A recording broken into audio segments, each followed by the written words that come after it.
Hello, everybody. It's Cody at Cody's Reading Time. I'm back again with another story out of the Violet Fairy book, and this one is called The Two Frogs.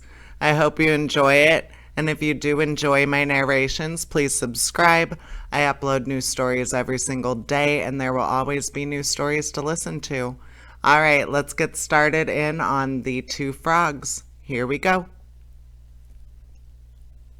Once upon a time in the country of Japan, there lived two frogs, one of whom made his home in a ditch near the town of Osaka on the seacoast, while the other dwelt in a little clear stream which ran through the city of Kyoto.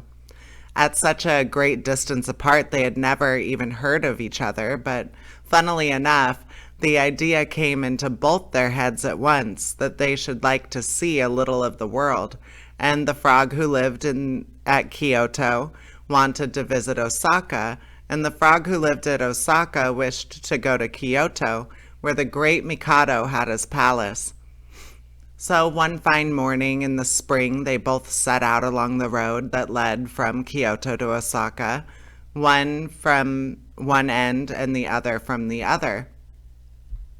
The journey was more tiring than they expected, for they did not know much about traveling, and halfway between the two towns there arose a mountain which had to be climbed.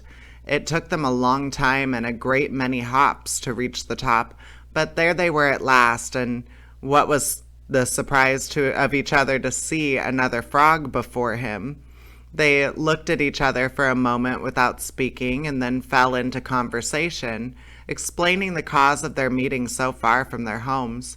It was delightful to find that they both felt the same wish to learn a little more of their native country, and as there was no sort of hurry, they stretched themselves out in a cool, damp place, and agreed that they would have a good rest before they parted to go their ways.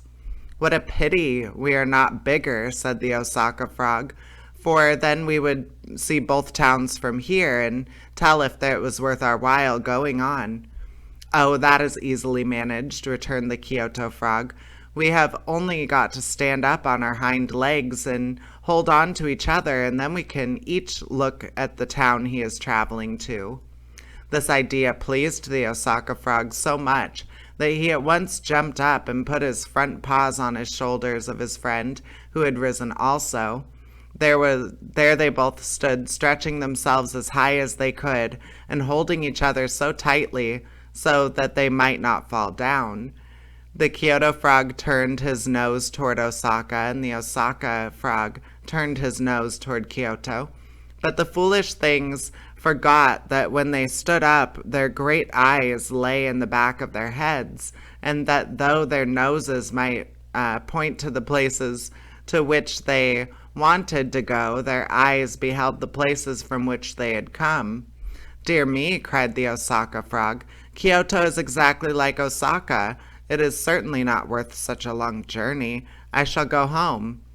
"If I had had any idea that the Osaka was only a copy of Kyoto, I should never have traveled all this way," exclaimed the frog from Kyoto. And as he spoke, he took his hands from his friend's shoulders, and they both fell down on the grass.